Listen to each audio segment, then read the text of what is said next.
Hola, ¿qué tal? ¿Cómo están? Muy buenas tardes. Bienvenidos a una nueva edición de Espacio de Gestión, el programa de radio de la Maestría en Gerencia Social de la Pontificia Universidad Católica del Perú. Muchísimas gracias por acompañarnos, por estar con nosotros a través de Zona PUC, transmitiendo a toda la Universidad Católica y al mundo a través de Internet. Hoy en Espacio de Gestión vamos a tener dos bloques muy importantes. Vamos a comenzar hablando de los adultos mayores en las zonas rurales. La problemática de los adultos mayores es una problemática que exige políticas públicas muy agresivas para poder ayudar a un grueso de población que necesita soporte. Pero en el mundo andino, en el mundo rural, sobre todo en el sur andino, las cosas son mucho más complicadas. Vamos a hablar de esto en un instante con nuestro invitado. Y luego en la segunda media hora hablaremos de los derechos de la mujer y la violencia que se ejerce contra ella. Esto en el marco, además, del tema de la ideología de género y todo lo que se está hablando en relación a este tema. Un programa del que creo van ustedes a disfrutar muchísimo. Vámonos a la pausa y comenzamos el programa. Mi nombre es Carlos Cornejo y esto es Espacio de Gestión. Bien, tal como lo habíamos anunciado al inicio del programa, vamos a hablar de los adultos mayores. Ya lo hemos hecho antes desde varias perspectivas, pero nunca lo habíamos hecho desde la perspectiva del mundo rural. ¿Cuál es la situación de los adultos mayores en el mundo rural? ¿Cómo es el envejecimiento en el mundo rural? Estamos acompañados del señor Oscar Bravo. Él tiene una investigación en curso sobre este tema. Él forma parte del Instituto de Investigación de la Escuela de Psicología de la Universidad San Martín de Porres y creemos que sin duda su aporte va a ser muy importante en el programa. Señor Bravo, bienvenido. Muchas gracias por la oportunidad. Gracias a usted. Sí, queríamos hacer más bien una precisión. El estudio que vengo efectuando es sobre el mundo rural andino y en particular del sur andino. Es un trabajo que vengo haciendo en las zonas rurales de Arequipa, Ayacucho, Apurímac y Cusco. De acuerdo. ¿Por qué su interés en el tema del envejecimiento? Bueno, yo vengo trabajando el tema desde hace poco más de 25 años, de 1990, en ONGs, en trabajo de promoción, en fin, en investigación. Estoy hace 6 o 7 años con la Universidad de San Martín de Porres, precisamente. Porque una de las deficiencias que existen en el país es justamente conocimiento certero acerca de la situación. Hay una serie de estereotipos que tienen que superarse, tanto del ámbito público como privado. Y nos parece de que de esa manera podemos contribuir a superar esa debilidad. ¿Y por qué el mundo rural? Porque ya hice, desde mi contribución al tema, hice un estudio que publicamos el año 2015 sobre estereotipos sobre la vejez. El título era Envejecimiento y Vejez, estereotipos, costumbres, en fin, servicios que la sociedad, el Estado brindaba a la población adulta mayor en general. He hecho un segundo que todavía está en revisión, que es sobre envejecimiento y discapacidad, discapacidad y vejez. El primero fue hecho en 8 distritos de diferente nivel socioeconómico en Lima Metropolitana. El segundo ha sido hecho con las iglesias, las comunidades de fe que forman parte del Consejo Interreligioso del Perú, porque hay una cuestión que de todas maneras tiene que considerarse. Por un lado, el incremento de las expectativas de vida para la población en general afecta y beneficia también a la población con discapacidad. Por lo tanto, estas personas en algún momento van a ser parte de la población adulta mayor con discapacidad. Entiendo. Y por otro lado hay una, que no es un determinante, una condición sine qua non para cuando uno es mayor, pero hay muchas posibilidades que con el paso de los años, por una razón de salud, accidente o lo que fuese, uno pudiera adquirir una discapacidad, ¿no? Esto más después de los 80, donde uno es más vulnerable, más frágil, en fin, físicamente, etcétera. Esto me hizo pensar en la necesidad de tener eso claro. Y segundo, reconocer, digamos, que los servicios espirituales, la fe, forman parte de nuestra vida. Más del 80% de la población, según informes que han habido, es católico. Y más del 90% de la población en el Perú tiene alguna confesión de fe. Entonces, en ese sentido, mi pregunta para iniciar este estudio, ¿qué hace la comunidad de fe en general, las diferentes iglesias, con esta población? Para eso me sirvió de una u otra manera estar vinculado al Consejo Interreligioso del Perú, que está en el que están constituidas y forman parte de la comunidad judía, la comunidad bahá'í, la iglesia católica, la iglesia cristiana evangélica. Seguro. Eso le permite tener una fotografía completa, digamos. Y conversar con estas personas y claro. ver qué tipo de servicios, preparación había para la atención, porque ya los informes del Ministerio de la Mujer señalaban en términos generales que no habían oportunidades ni de formación ni material educativo para la gente. Por lo tanto, ¿qué profesionales esperamos si no hay oportunidades de formarse? Vamos entonces por partes. Sí. A partir de su experiencia, sus Correcto, estudios, así es. ¿qué significa envejecer en el Perú? Un desafío para la persona y para la sociedad y para la familia en particular. Un desafío en tanto y en cuanto no se tome en cuenta que es una etapa más de la vida. En la medida en que esto se vaya considerando, va a ser más positivo para todos, porque va a dejarse de estereotipar a la persona mayor como un cúmulo de deficiencias, limitaciones y falta incluso de aspiraciones. Entiendo. Que esta reiteración de este estereotipo hace a veces que uno mismo lo asuma. Entonces todo el mundo frente a un accidente de memoria o lo que fuese, un mal paso, pérdida de equilibrio, lo que sea, no es que ya estoy envejecido, no es que yo ya estoy viejo, no es que ya no estoy en edad para eso. Y esa no es una cuestión objetiva ni real, es una cuestión subjetiva que se ha ido reiterando, es un estereotipo total que lamentablemente en los más altos niveles se mantiene. Ellos en los últimos meses, después de la campaña electoral, siempre cuento una anécdota. En la segunda, en la penúltima, si no me equivoco, o en la última careo que tuvieron, diálogo que tuvieron los dos últimos candidatos presidenciales, sí, claro. Antes de eso, el candidato que ahora es presidente, el señor Kuczynski, lo acusan de tener más de 70 años, que ya se iba a morir. Las expectativas de vida han superado esas cifras ya. Y él, en su defensa, entre comillas, dice, no, pero tengo dos buenos vicepresidentes que son jóvenes. Esa expresión manifestaba su desconocimiento acerca de su propia realidad como adulto mayor. Entiendo. Pero él no se queda solo en eso, sino que la candidata que perdió, la señora Fujimori, justamente en el último debate, una de sus últimas intervenciones, lo mira y dice, yo soy mujer, nadie lo discute. Tengo 41 años, tampoco es motivo de discusión, porque lo está diciendo y le creemos. Soy joven, termina y termina su espacio. Claro. Eso no es cierto. Esa fue otra expresión absoluta de desconocimiento y de manejo de un estereotipo. De acuerdo. ¿No? Entonces, uno de los problemas es ese estereotipo y cómo los adultos mayores lo asumen como cierto. Así es. De acuerdo. ¿Qué más? ¿Qué otras bueno, complejidades tiene? Esto hace que en el caso, digamos, de que ocurra algún nivel de algún accidente cerebrovascular, algún problema de salud, se comienza a pensar en el cuidado. Y que se comience a pensar en la familia como el primer cuidador. Y la última ley del adulto mayor lo señala explícitamente, ¿no? La familia es la primera responsable en atender al adulto mayor, de la misma manera que es lo del niño y toda la familia se tiene que cuidar. Pero también es una responsabilidad del Estado establecer las mejores condiciones para que eso pueda darse. Totalmente. Porque yo no le puedo dar una responsabilidad a una persona sin darle las herramientas ni los medios para que pueda cumplir satisfactoria o medianamente satisfactoria, de manera satisfactoria, esa responsabilidad que le encargo.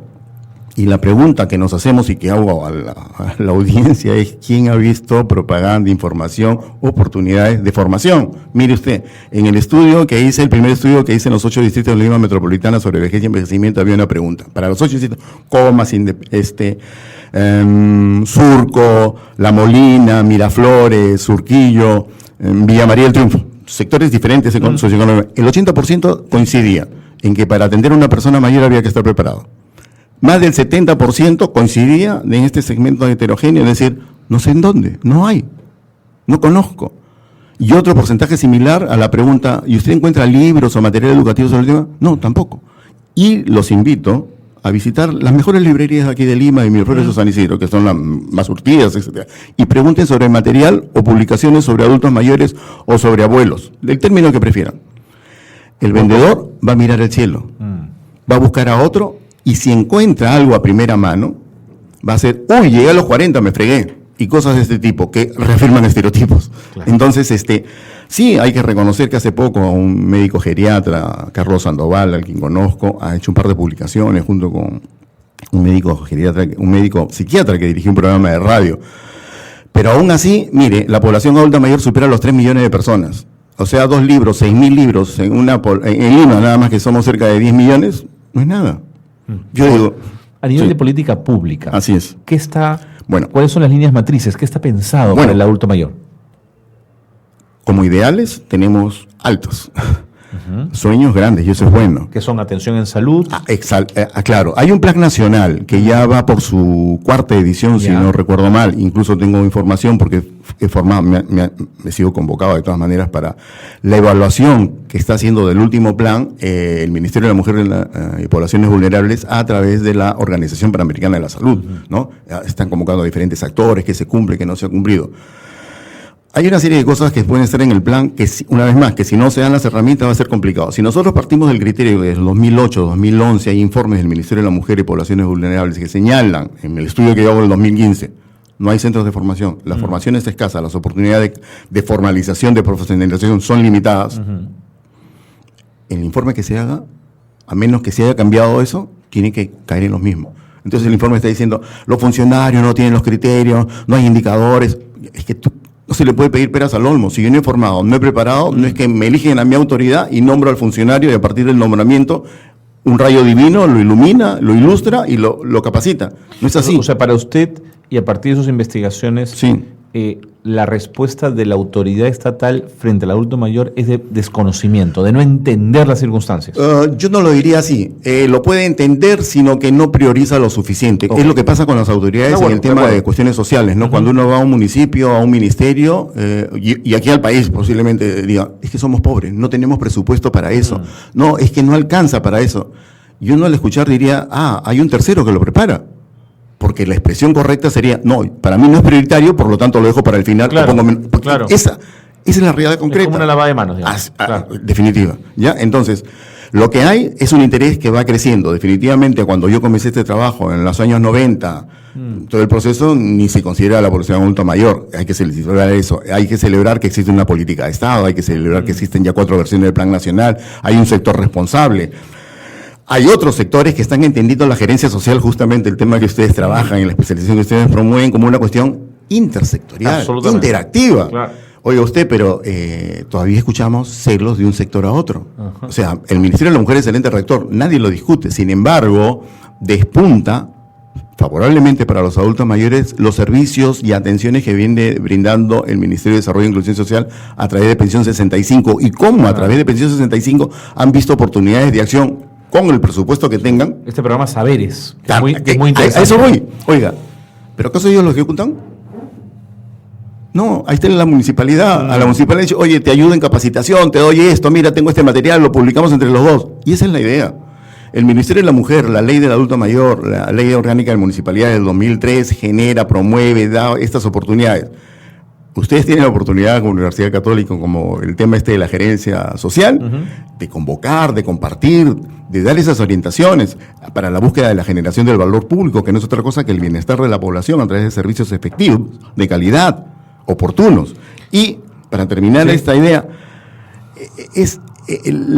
la ley del adulto mayor señala que los municipios tienen a su cargo los CIAMS. La ley centros integrales de atención al adulto mayor. En todos los municipios.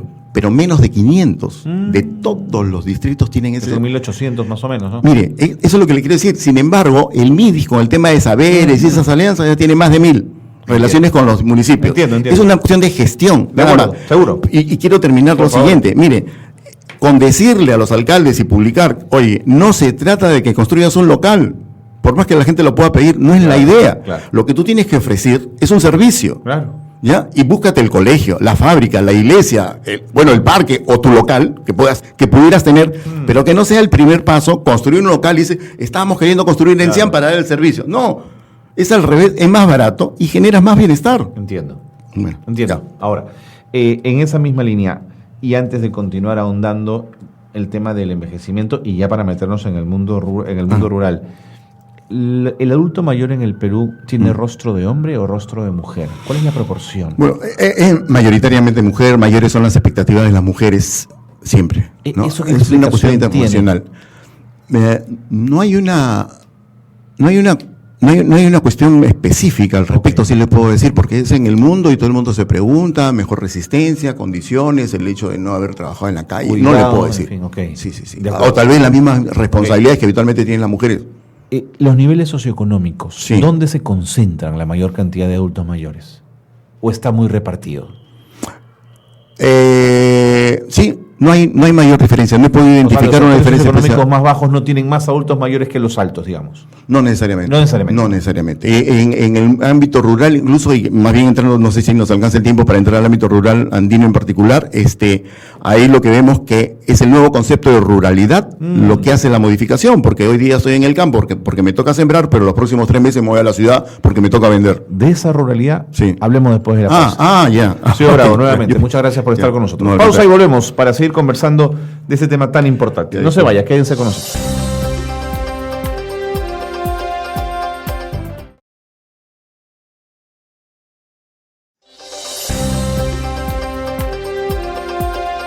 Continuamos en el programa. Si usted se acaba de incorporar a la señal de Zona PUC, la radio de la Universidad Católica, estamos en Espacio de Gestión, el programa de radio de la Maestría en Gerencia Social de la Universidad Católica. Estamos con el señor Óscar Bravo.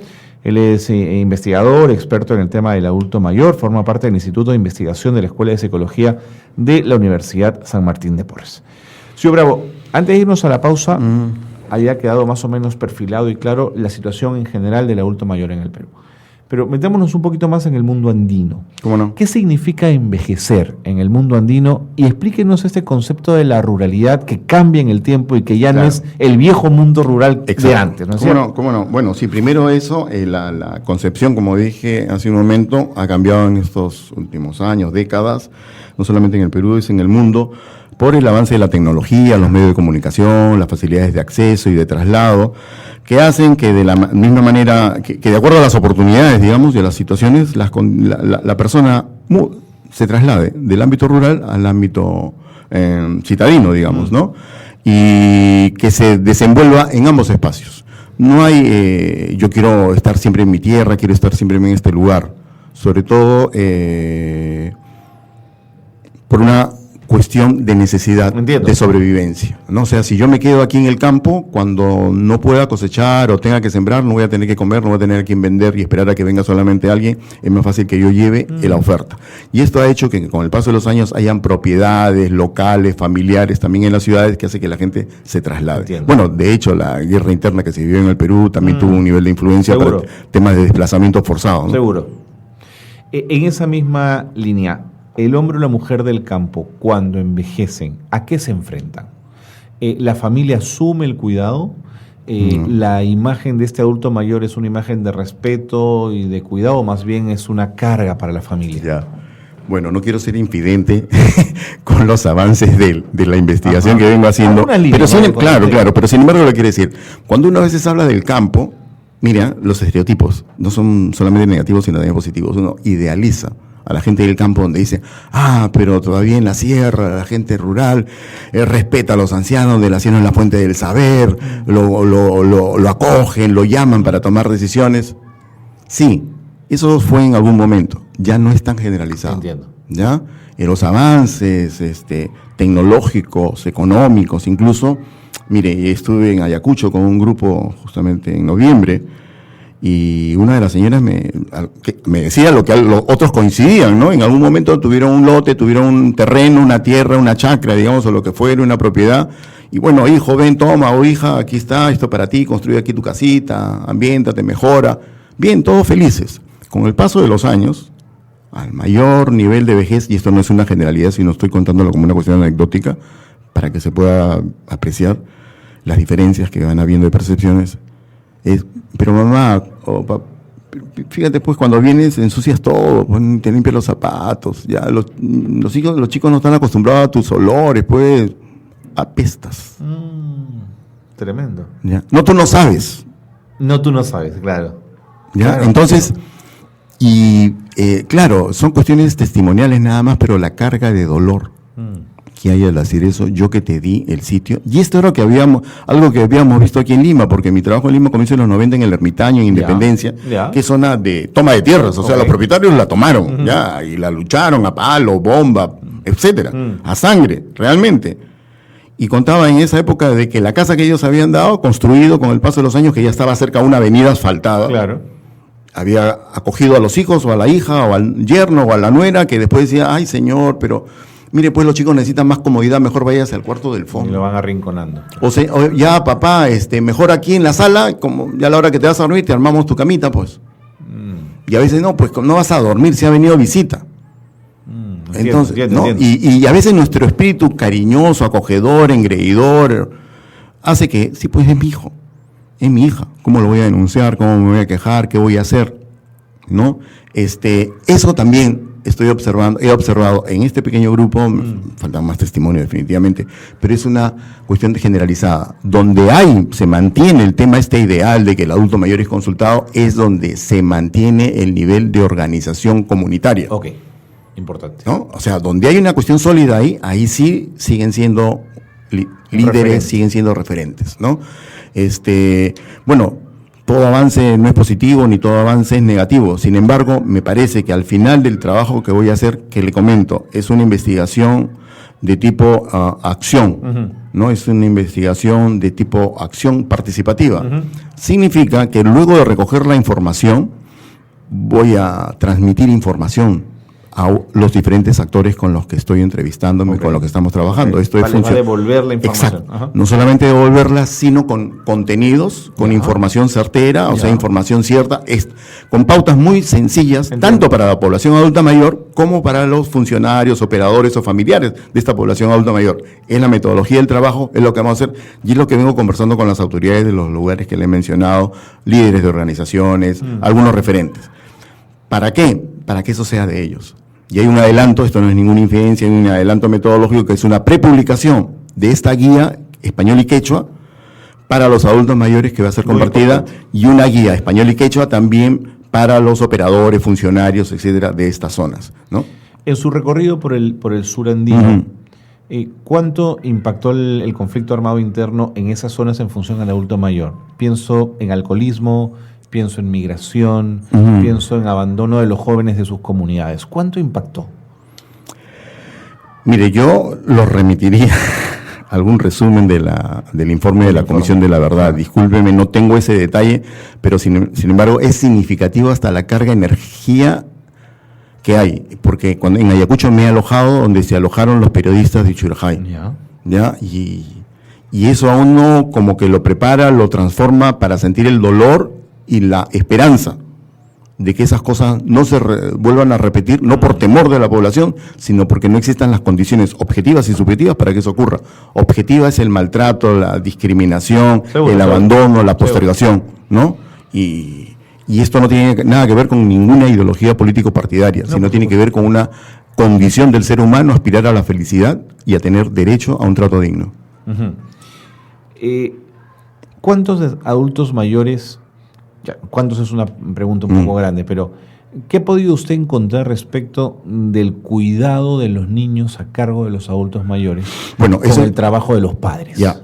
Una de las tareas, o parte de las tareas que mantienen en actividad a los adultos mayores, y en esto hay una coincidencia costa, sierra y selva, no he ido a la selva todavía, pero la imagino, la supongo, ¿no? Es que es una de las cargas. Una de las cargas no remuneradas, no reconocidas, no valoradas. Porque al final del día, el hijo o la hija dice lo mismo que el niño, y ahora le cuento, en relación al que cuida, el abuelo o la abuela. Si lo único que hace es cuidar la casa, limpiar y cocinar. Sin eso no hay nada. Sin eso el que trabaja no sale a trabajar. Así es, como si fuera poca cosa. Y le comento, esto no es solamente de los mayores hacia los menores. Tuve la oportunidad en los 90 de participar en un estudio sobre niños mineros, en fin. Igual describían la labor del padre y la madre. El padre se levantaba a las 5, en fin, tomaba su desayuno y se iba a trabajar, llevaba su loncherita, y mi papá trabaja. La mamá mi mamá se levanta a las 4, recoge la leña, pone la leña, prepara el desayuno para mi papá, me prepara mi desayuno, me lava mi ropa en la tarde, después se pone a tejer. Mi mamá no trabaja. Increíble.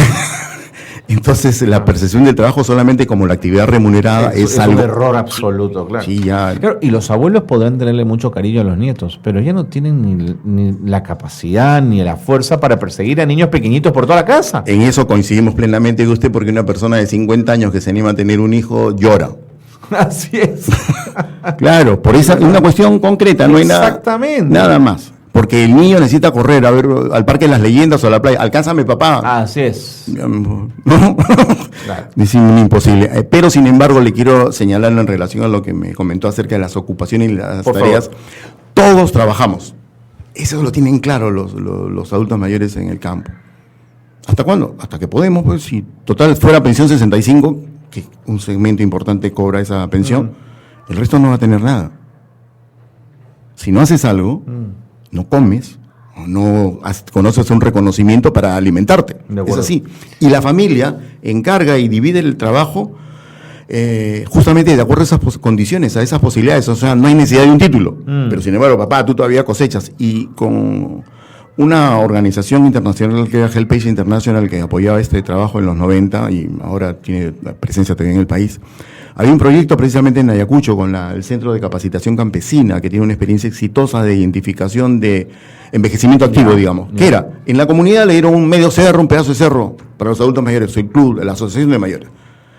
Ellos picaban, preparaban la tierra en tanto y en cuanto podían. Después venían los más jóvenes. Y eso generaba, me parece a mí, cuando en el momento que escuché ese reporte, una relación intergeneracional que es el ideal de la sociedad, me parece que tendría que ser. O sea, estos estudios que estoy haciendo yo en particular, en singular, sobre vejez, envejecimiento, en fin, me están llevando a mí a la necesidad de hacer uno en tema de las relaciones intergeneracionales, porque eso es lo que va a potenciar una vida feliz para la sociedad, y por otro lado va a generar las condiciones para que no se dé lo que en este momento se da en nuestra sociedad, en el ámbito rural o en la sociedad en general, donde el adulto mayor que queda postrado con limitaciones, eso corrido por todos el primer día. Uno gana, entre comillas, la protección del cuidado. Yo me quedo con mi papá, perfecto. La segunda semana... Eso se va desmenuzando, se va cayendo, ¿no? Desaparece. Y a los 6 meses o 3 meses, ¿cómo? ¿Estás pidiendo plata para mi papá? ¿No te alcanza con lo que tú tienes? ¿Y por qué no vienes a ver a mi papá? Ayúdame, que quiero ir. Tengo que viajar, tengo que poner plata para acá. Y se queda esa persona sola. Y regreso al tema inicial.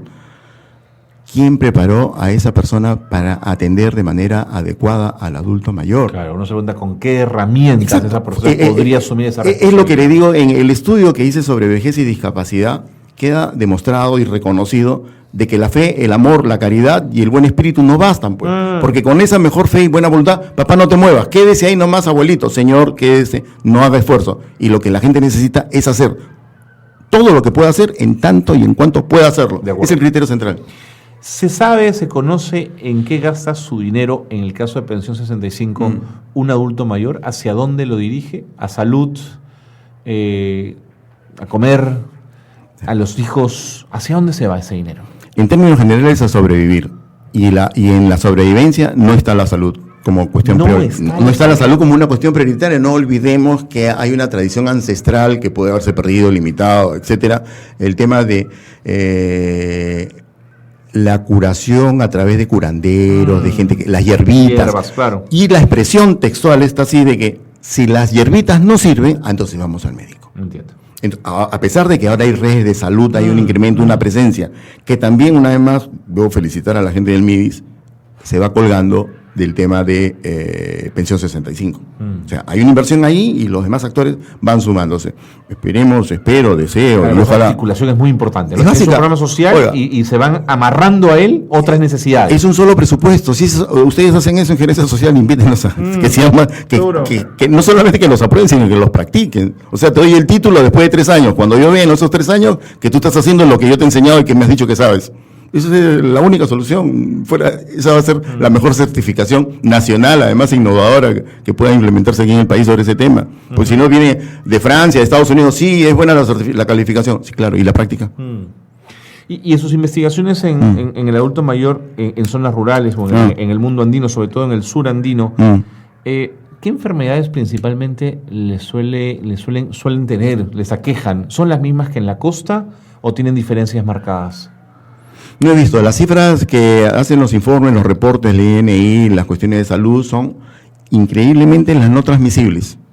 Las mismas de la ciudad. Las no transmisibles son simplemente porque no me cuidé, no me preparé. No puede ser. Sí, claro. Y sabe, pero ciertamente la población rural, y rural andina en particular, de la misma que crece en desventaja. Porque si aquí hay desnutrición infantil crónica, no es porque no comen, no es porque no hay hierro y suplemento complementario, sino es porque el agua, el saneamiento no está adecuadamente gestionado.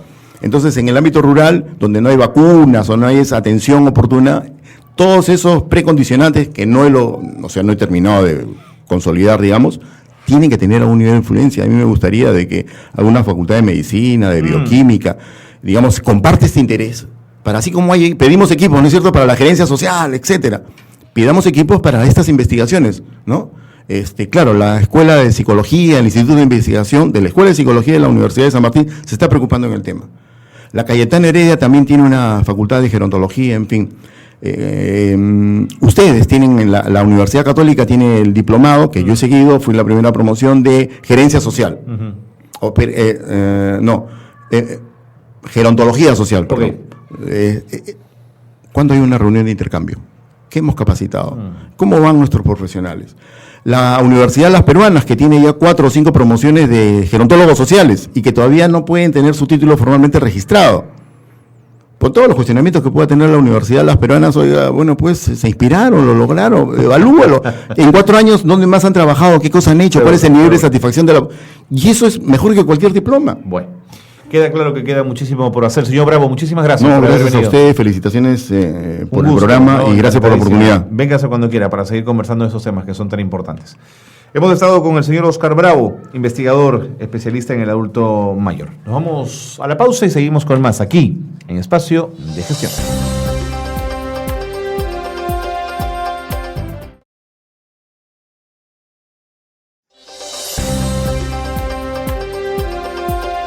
Bien, continuando en el programa, este segundo bloque lo queremos dedicar a los derechos humanos y a la mujer, a la violencia que se ejerce contra ella. Y de paso, aprovechar que nuestra invitada es abogada, literata y conoce mucho de estos temas, hablar un poquito de esto que se ha llamado ideología de género. Violeta Barrientos está con nosotros y yo quiero agradecerle muchísimo la gentileza de estar esta tarde aquí en Zona PUC. Bienvenida, gracias por acompañarnos. Gracias, Carlos. Encantado, Violeta. ¿Cómo están?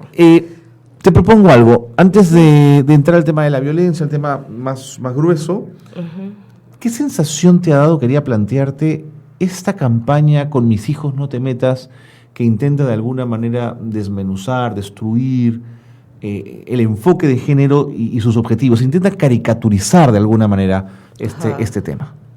Bueno, es un tema que yo venía siguiendo en lo particular porque hace ya como más de 5 años que estoy en una investigación sobre lo que es el poder religioso, o el poder más bien dicho de las iglesias, y su confrontación con los derechos humanos, porque lo que pasa es que como en los años 90 yo tenía que hacer trabajo en Ginebra, en Naciones Unidas, entonces cada vez que llegábamos al foro de Naciones Unidas, a la Comisión de Derechos Humanos, había una confrontación entre los países que se dicen pues de línea dura contra los derechos humanos, acusando que los derechos humanos eran una suerte de invasión ideológica.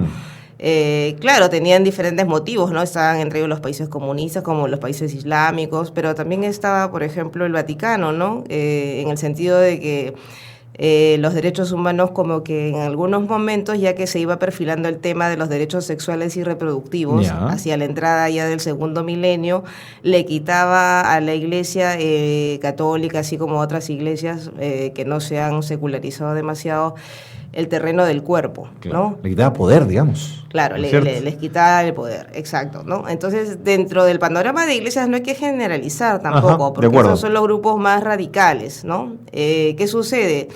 Que hay iglesias que se han secularizado, o sea, como que introducen el aire de los tiempos en sus creencias. Por decir, las iglesias protestantes históricas han incluido, por ejemplo, mujeres en el sacerdocio, claro. Son pastoras, acceden también a ser pastores, gente homosexual, etcétera, ¿no? Y consienten también el matrimonio homosexual y demás. Pero hay iglesias que no ceden, sino que son más bien dogmáticas, el caso, por ejemplo, en Occidente de la Iglesia Católica.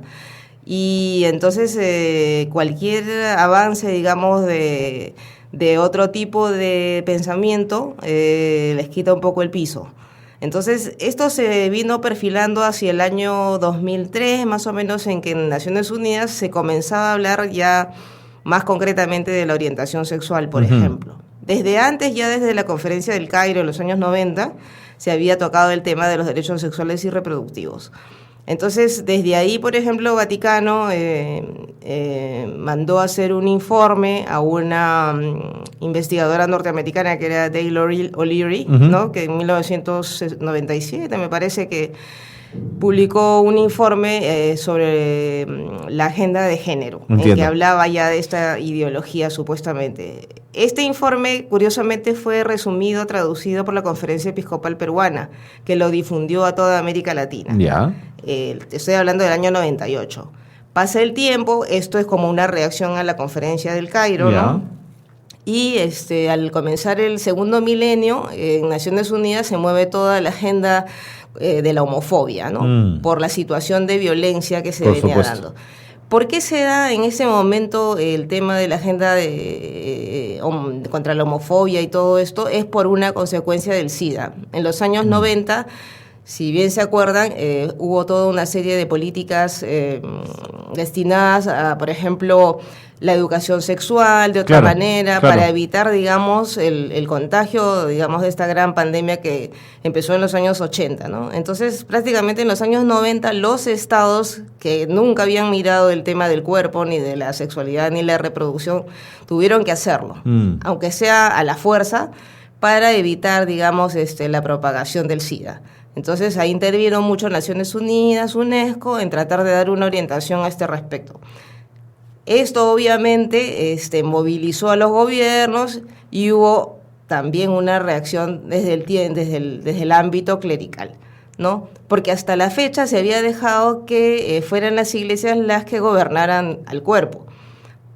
¿A qué se debe esto? Que el Estado nunca miró al cuerpo porque sencillamente ahora tengo que hacer un poco de historia política. Dale, que estamos encantados escuchándote, Violeta. Sí, cuando se funda el Estado moderno, ¿no? Se declara, por ejemplo, el Estado laico, estamos independientes del pensamiento religioso, es el hombre que gobierna, pero es el hombre varón.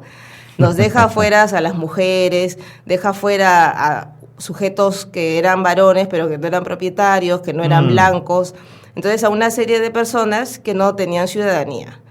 Estos han ido procurando esta ciudadanía a lo largo ya del siglo XX, en particular después de la Segunda Guerra Mundial, okay. ¿no? Con un relanzamiento de 1948 de los derechos humanos. Entonces, todas estas identidades, cuya diferencia, digamos, está justamente basada en sus cuerpos, ¿no?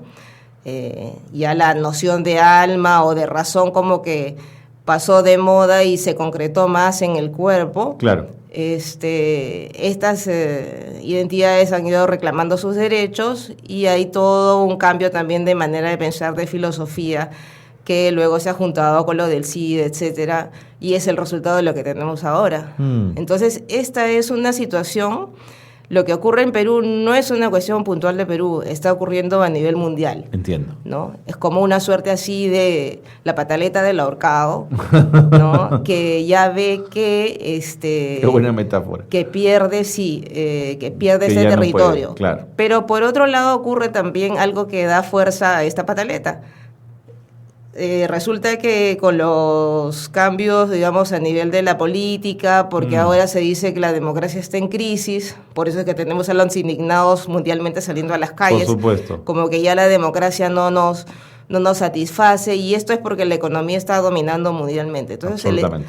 el Estado se ha reducido muchísimo, Sí. ya no cumple como su rol, la gente a veces se siente a la deriva porque ya no tiene pues seguridad social o no tiene educación gratuita, una serie de cosas. ¿No sienten que hay un Estado que no resuelve problemas, Exacto. Violeta? Y entonces, ¿cuáles son las grandes corporaciones internacionales que te van a acoger en su seno? ¿Y cuáles han sido esas grandes corporaciones que históricamente han contribuido a la unión de una nación? Las iglesias, ¿no? Entonces, Entiendo. este achicamiento del Estado les da fuerza para reaccionar y decir, acá estamos como una institución de peso que los va a proteger. Entonces, de hay acuerdo. mucha gente que está a ese favor, ¿no? Déjame dar dos pasos hacia atrás porque me parece importante entender por qué el cuerpo de la mujer siempre fue un terreno de batalla para las iglesias. Bueno, esto se debe, no solamente ha sido, digamos, las iglesias, sino en general, ¿no? Antropológicamente hay una diferencia sexual, ¿no? La da la biología. O sea, a veces me divierto preguntándoles a mis alumnos por qué creen que, por ejemplo, la mujer siempre ha tenido roles inferiores al hombre casi en todas las culturas o ha sufrido violencia, etcétera, ¿no? Y es sencillamente porque universalmente, pues todas las mujeres somos iguales, tenemos una biología distinta al varón, ¿no? Y la característica que nos diferencia es que nosotras podemos dar a luz hijos, o sea, podemos ser madres, ¿no? Pero justamente la riqueza reproductiva de la mujer es como si tuvieras la gallinita que te pone el huevo, ¿no? Es su pobreza, ¿no? Es decir, justamente esa posibilidad de reproducción de las mujeres hizo que, históricamente, que ellas fueran capturadas, traficadas, etcétera, con el objetivo de tener más crías, ¿no? Y así, pues, brindar más riqueza económica. Esto sucedió universalmente. Entonces, desde ahí a las mujeres se les tiene como un estatus más bien ligado a la naturaleza animal, ¿no? Que no hay necesidad para tener crías de educarlas ni nada, porque simplemente se pueden dedicar a esa tarea alimenticia, de crianza y demás. Por eso es que ahora hay muchas campañas de UNICEF y entidades dedicadas al niño, en el sentido de que se evite que las niñas tengan matrimonios a temprana edad y que sean madres a temprana edad, porque sencillamente se las utiliza como animalitos para la reproducción. O sea, ellas no llegan a desarrollarse como personas. Porque una cosa es nacer hembra o macho y otra cosa es devenir hombre o mujer, ¿no? Hay un paso ahí que es a la cultura. Entonces, históricamente y en muchas culturas ha sucedido eso, que por eso a la mujer se la liga a la naturaleza y al varón a la cultura, a la esfera pública, a la educación, a la economía, al liderazgo, mientras ella no. Que es la misma situación que ha sucedido también con otros grupos sociales, ¿no? Por decir, afrodescendientes, indígenas, que se ha feminizado pues su pobreza para usarlos simplemente como cuerpos destinados a la economía, ¿no? Una expoliación de esto. Entonces, ¿qué haces con seres que son considerados así de una manera, digamos, debilitada respecto a un otro que los domina? ¿No? Simplemente los puedes discriminar, los puedes violentar, los puedes matar. Claro, es el germen de la violencia de la que estamos hablando, ¿no? Sí. De acuerdo. Ahora, teniendo este panorama claro, sin duda, en el mundo occidental la mujer ha tenido avances sumamente significativos. Y yo creo que además en muy poco tiempo respecto a los años de historia en los que ha estado sojuzgada, digamos, reducida al cuidado y a la maternidad principalmente. ¿Cuál es el futuro de esta lucha, de este esfuerzo, de esta reivindicación de la mujer, Violeta? Bueno, en realidad la lucha siempre ha estado, sino que se ha acelerado en los últimos tiempos. Ok, de acuerdo. Sí. La lucha, si quieres, ha sido recuperada de alguna manera por a veces gobiernos socialistas o liberales, o incluso dictadores, ¿no? Que han querido usar populistamente sus reivindicaciones. Ahora, yo creo que esto va a depender mucho. Estamos en un tira y afloja, obviamente. Hay muchas más mujeres convencidas de lo que son sus derechos. También que no se trata solamente de salir a las calles o pedir leyes, o sea, de este aspecto formal. También necesitamos cosas materiales, ¿no? O sea, hay muchos cambios materiales que han arrojado a las mujeres, por ejemplo, al trabajo, y su situación simplemente cambia y ya no se pueden quedar en la casa. O sea, hay situaciones de la economía que ya han hecho que las mujeres aspiren a tener un puesto laboral en un mercado de trabajo o a ser pequeñas emprendedoras o lo que fuera, ¿no? Entonces, el ritmo de los tiempos ya no tiene, creo yo, marcha atrás, ¿no? Lo que tal vez se puede, digamos, en sociedades como la peruana es retroceder en cuanto a moldes autoritarios, ¿no? No seguir apoyando medidas de progreso, o sea, políticas públicas, por ejemplo, que empoderen a la mujer si nos quedamos dormidos en cuanto a eso. Si, por ejemplo, damos nuestro brazo a torcer y entonces queremos convertir la palabra género en sexo, porque un poco la lucha ahora contraria que nos lleva a la contra es esta cuestión de llamar al género, que es un enfoque de análisis, ideología. Y claro, lo que más me da risa es que es la ideología la que llama así, digamos, al enfoque de género, que es más bien científico, o sea, de ciencias sociales, y es analítico, ¿no? ¿Por qué? Porque la particularidad de la ideología es convertirse esa falsedad, digamos, en realidad, ¿no? Entonces, eso es lo que está ocurriendo. Entonces, si damos nuestro brazo a torcer en ya no querer hablar de género, en evitar, digamos, el reconocimiento de más ciudadanía, ahí peligramos, ¿no? Ahora, el el tema, digamos, es delicado en Perú porque todavía como que seguimos viviendo culturalmente en un estado, en una sociedad, perdón, autoritaria. Absolutamente. Y que no hay mucho respeto de las individualidades. Eso es lo que me preocupa de Perú. A veces es la familia la que decide por ti, tú eres como la parte de un cuerpo social. Entonces, tanto varones como mujeres no tienen una propia subjetividad, una identidad. Entonces, el debilitamiento de tu propio yo, si no te lo enseñan desde pequeño, ¿no? A ser respetado, si desde pequeño no tienes como un reconocimiento de ti mismo, nunca vas a saber cuándo fuiste violentado, nunca vas a poder reivindicar tus derechos, etcétera. Entonces, acá en Perú el problema es que culturalmente somos todavía como una tribu, ¿no? Somos una fratría en donde las subjetividades individuales no se respetan unas a otras. Violeta, tengo que hablarte de los hombres como aliados en este proceso. Cuán importantes son, pero te propongo hacerlo después de la pausa.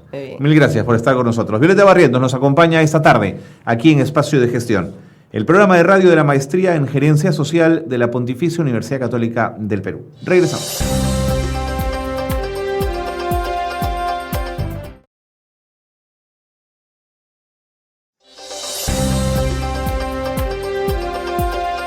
Seguimos en Espacio de Gestión. Nuestra invitada en este segundo bloque de programa es Violeta Barrientos, abogada, literata, especialista en derechos humanos y que maneja los temas de la mujer a profundidad. Y habíamos dejado, Violeta, planteado el tema de los avances de la mujer y yo me preguntaba por los hombres si comenzamos a ser aliados potentes de las mujeres en esta transformación o estamos un poco ahí como temerosos de nuestra masculinidad y viendo que el poder comienza a tambalearse. Bueno, esto tiene que ver, digamos, con entender bien lo que significa la palabra género, ¿no? Género es tanto varón como mujer, ¿no? No es solamente una cuestión de mujeres. Y bueno, el primer feminismo, o sea, ese que se desarrolló en los años 70 u 80, a veces hacía aparecer a las feministas como una suerte de enemigas de los hombres, ¿no? Es verdad.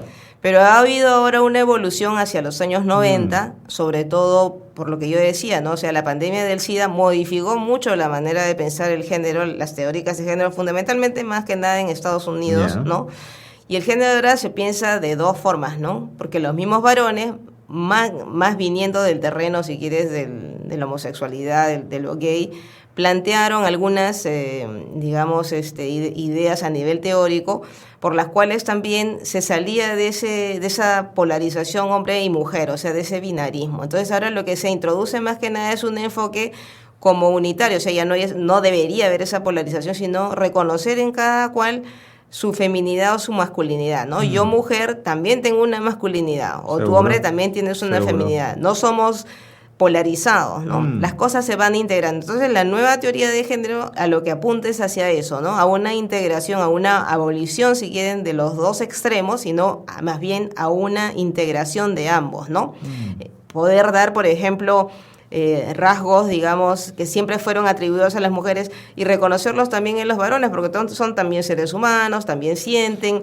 Hay una serie de cuestiones que, por ejemplo, los varones caen en su propia trampa de autosuficiencia, por decir, ¿no? Las benditas, como para citar un ejemplo muy conocido de Pierre Bourdieu, que es un sociólogo francés, las pruebas de virilidad o de valentía que a veces puede hacer un varón, por decir un obrero de construcción, en no ponerse el arnés, etcétera, claro. Y entonces considerarse siempre los supermanes y son los que terminan primero muertos, ¿no? Aplastados del piso 7. Entonces, si a la mujer la matan, a veces los hombres mueren por mano propia, ¿no? Por sus imprudencias, ¿no? Entonces hay una serie de cuestiones y también el entender una nueva forma de masculinidad sería también reducir las posibilidades de violencia contra la mujer. Absolutamente. ¿No? Entonces ahora lo que, digamos, se tiende es a integrar ambas cosas y, por ejemplo, a nivel de mis alumnos, o sea, gente que tiene más o menos de 30 años para abajo, creo que lo están entendiendo. Hay muchos varones interesados por ellos mismos, o sea, no te digo que solamente por las mujeres, en que toda esta cuestión de los géneros sea replanteada, ¿no? Y sea vivida de otra manera. De acuerdo. Y en ese mismo sentido, cuando vemos cifras de feminicidio, cuando vemos cifras de agresión física y psicológica contra la mujer, la pregunta es por qué los hombres somos en el Perú, con las cifras de violación, me había olvidado de esas también, somos tan mal los compañeros? ¿Qué nos pusieron en nuestra educación, en nuestra forma de entender el mundo para terminar así? Bueno, si ves... Porque no es un tema de ADN, claro. ¿verdad? No está ahí. No, es más bien yo no creo un tema de historia y de cultura, ¿no? Okay. ¿En el Perú sobre todo? Claro.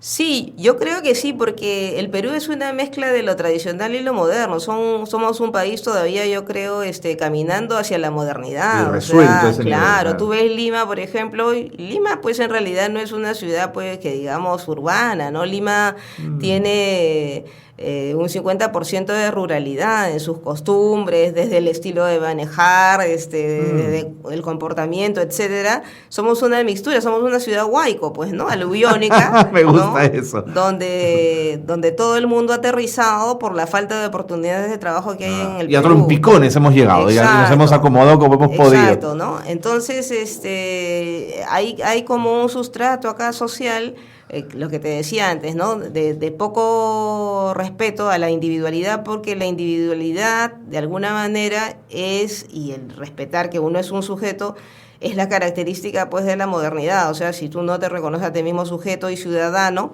no has accedido, digamos, a una modernidad que te da al mismo tiempo ciudadanía, etcétera, y otra manera de vivir. Entonces estamos acá todos entremezclados. Hay paradojas entonces que se cumplen, digamos, dentro de este marco, ¿no? Por decirte, salen cifras de que el Perú está entre los 10 países más religiosos del mundo, ¿no? Y salen cifras también de que estamos entre los 10 más violadores, ¿no? Sexualmente. Tremenda contradicción. Claro, ¿no? tremenda contradicción. O estamos, digamos, ambos rasgos pertenecen al mismo tipo de sociedad. De acuerdo, ¿no? de acuerdo. Entonces, una sociedad, digamos, poco secularizada, donde la gente, digamos, está pensando en que es de la voluntad divina de donde depende, digamos, su destino, y no lo toma en sus manos. A lo que voy es no tanto criticar la religión, porque cada cual la puede tener, ¿no? Pero yo no voy a pensar que Dios va a hacer mi vida por mí, ¿no? Yo tengo que poner pues de mi parte y hacerlo. O sea, lo que voy es que más se tiene en la cabeza un modelo heterónomo que uno autónomo, ¿no? Entonces, ¿por qué se produce esto? Porque todo nuestro caldo de cultivo, sea social, si revisamos nuestra historia, hemos tenido autoritarismo siempre. Pensemos en que hemos tenido 3 militarismos, hasta 4 militarismos, ¿no? Si contamos que han habido al final de los años, o sea, en los años 90, por ejemplo, un gobierno civil, pero detrás un enorme poder militar. Seguro. ¿No? Entonces son instituciones, tanto la iglesia como los militares tutelares, ¿no? Tutelares, ¿no? Que son las que te van a decir a ti cómo tiene que ser tu vida un poco, ¿no? Te entiendo perfectamente. Entonces eso penetra, pues, o sea, digamos, en nuestra vivencia cotidiana con las familias, etcétera. Aparte de eso, hemos tenido una absoluta falta de respeto hacia lo que ha sido nuestra materia prima como país, ¿no? Nuestra diversidad cultural, nuestros grupos indígenas, ¿no? Siempre despreciados, siempre con ese racismo, tratando de diluirlos en una suerte de... sin reconocer que ellos no son pues una suerte de pieza arqueológica a guardar, sino que también tienen evolución. Miren lo que ha pasado con la cocina nada más, o sea, teníamos nosotros sin darnos cuenta una cocina espectacular, como dicen los cocineros, ¿no? Hacia principios del siglo XX, ¿quién pues iba a comer patita con maní? O sea, la cocina era francesa, olvídate, te botaban el plato por la cabeza los ricachones, ¿no? Cuando recién las clases altas se apoderaron de esa cocina popular, la cocina popular evolucionó, pues, y ya no era la cocina de Doña Mariquita que te da tu patita con maní, sino que era la patita con maní del autor no sé cuántos, o sea, remodelada no sé cuántas veces. Lo mismo pasa con los otros productos culturales de nuestras culturas nativas, sino que no les damos la espalda en lugar de aprovechar esa riqueza cultural. Tratamos de llevar incluso una no cultura, por decir la McDonaldización de la cultura, y echarle cemento, ¿no? Encima. Yo me acuerdo de haber pasado como metáfora, ¿no? Por el pueblito de Iscuchaca en Huancavelica, donde había una preciosa parroquia, ¿no? Del tiempo de la colonia, con sus adobes y todo, y de repente llegó un día y a todo el ladrillo que tenía tan bonito afuera le habían echado cemento, ¿no? La estaban tarrajeando. Eso es lo que hacemos nosotros con la cultura nacional, ¿no? Entonces no introducimos la modernidad dentro de esas raíces culturales, y así no evolucionamos. Entonces no tenemos ni color propio, ¿no? Y violentamos además lo propio, no lo reconocemos, no sabes qué, ¿no? De acuerdo. Ahora, Violeta, siguiendo tu reflexión, esa modernidad que nos plantea un individuo muy racional y que resuelve su vida, en el caso peruano encuentra una familia que también le da otra serie de soportes que en esta crisis y en este contexto no deja de ser menor. Ajá. Es decir, quizás la familia ha evitado que el nivel de delincuencia sea hoy mucho más alto del que quizás podría haber. O sea, creo que las redes familiares también nos ofrecen algo en el contexto de la crisis. Sí, es cierto, en todas partes, porque donde ya, digamos, tú ves las sociedades postcapitalistas, ¿no? Europeas, etcétera, y se ha perdido, digamos... La dispersión de la familia es absoluta, claro, ¿no? Y la soledad también es absoluta. Exactamente. ¿No? Pero acá lo que tratemos de evitar es un poco esta cuestión de que la familia es la que decide por ti. Ok, y que es lo único y que es lo mejor, cuidado, claro, digamos, claro. ¿no? Y sí, tranquilamente la familia puede, digamos, dar un soporte, pero no ser tampoco un dogma, ¿no? O sea... te entiendo. Sí. Que porque, no condicione, digamos. Exacto, que no condicione y que tampoco a veces se piensa, o sea, hay modelos que todavía... ponen a la familia muy rígida, ¿no? Cuando, por ejemplo, se empezó a debatir sobre lo del matrimonio homosexual y toda la gente se jalaba los pelos y todo... En Occidente, ¿no? Incluso en Europa, salió pues un antropólogo conocidísimo que es Maurice Godelier y dijo que tanta laraca si en este momento 80 tipos de familia conviven en el mundo, ¿no? Entonces, simplemente que hemos hecho un dogma de solamente un tipo de familia. En la actualidad, por ejemplo, en muchos países europeos se está dando reconocimiento a varios tipos de familias. Se habla de la reconversión familiar en el sentido de, por ejemplo, yo tengo amiguitos así pues de 20 años que me dicen... Yo tengo 3 mamás, 2 papás, etcétera. ¿Por qué? Porque sus padres biológicos se separaron, de ahí se volvieron a casar, tuvieron otros hijos, se volvieron a casar y tienen, digamos, así numerosas familias que todas son, digamos, parte del mismo círculo afectivo, ¿no? Porque acá lo que tiene que primar más que nada es la empatía, es el amor, ese vínculo afectivo, más que, digamos, me van a ver bien o voy a tener un estatus social si soy señora de, ¿no? Entonces, tremendo es eso. Sí, no usar, digamos, a la familia como un factor más. Yo tengo familia y tú no, ¿no? O sea, le dices eso a un chiquillo, pues, que supongamos sus padres se han separado, etcétera. Ese estigma, ¿no? Esa suerte de discriminación que se hace a veces en base a lo familiar, eso es lo que un poco puede jugar en contra, ¿no? Pero totalmente de acuerdo en que la familia es un soporte también. Y desde tus estudios de lo religioso, ¿por qué la Iglesia Católica insiste en un solo modelo de familia? ¿Qué le molestan de los otros modelos de familia? ¿Por qué las considera nada? Bueno, antes de responder eso, un cachito que se me quedó de la otra pregunta anterior es que también ese modelo tradicional de familia no debe encarcelar a ciertas personas, ¿no? Porque es un poco la historia del pater familias que luego tiene como prisioneros a los niños y a la mujer, ¿no? Y la mujer es la que finalmente es la que lleva cargando todo el peso de la familia porque el hombre simplemente hace su vida pública. Y sin embargo pueden pasar 30 años casados y no pasa nada y tener esa aureola de familia formal, ¿no? Ahora, ¿por qué simplemente le puede molestar el que haya un cambio? Porque la iglesia está concebida a sí misma como dogmática, entonces todo lo que deriva de ella tiene que ser dogmático y no puede tener cambios, ¿no? Porque la Iglesia Católica, como te decía, a diferencia de otras iglesias que son, digamos, un poco más laicas, ¿no? Dentro de ellas, que han ido mutando sin que esto, digamos, les resquebraje el poder, no se ha ayornado, ¿no? Yo creo que se hizo un gran avance cuando Juan XXIII dijo que ya no se hicieran más las misas en latín, sino en el idioma de cada país, ¿no? Y es eso lo que faltaría, pero de ahí a convencer, digamos, a una institución tan dogmática de que realmente puede, digamos, es una cuestión de poder, yo creo, el mantener las cosas así, ¿no? Una cuestión de poder. Claro, por eso es que está el refrán que dice, ¿no? Se perdona el pecado, pero no el escándalo, porque significa que tú puedes hacer todas tus conductas, pero mientras no te rebeles y no me produzcas ese escándalo, mi autoridad va a ser respetada. Entonces, por eso es que se da la doble moral, pues. Entonces, el discurso eclesiástico puede seguir y todo, y acá no pasa nada, nadie levanta cabeza, pero todo está por debajo, ¿no? Todos andan haciendo cosas en su closet. Violeta Barrientos, el tema nos ha ganado, pero no te vas a ir de este programa sin comprometerte con nosotros a regresar otra vez, cuando gusten, acompañarnos y a traer todo ese bagaje de historias y de conocimiento que has compartido esta tarde con nosotros. Muchísimas gracias, Violeta. Gracias a ti, Carlos. Y suerte con la tesis. Violeta Barrientos, abogada y literata, especialista en derechos humanos y los temas de la mujer, ha estado con nosotros. Y con ella le ponemos punto final al programa de hoy. Gracias por acompañarnos. Nos reencontramos el próximo martes aquí en Zona PUC, la radio de la Universidad Católica. Muy buenas tardes.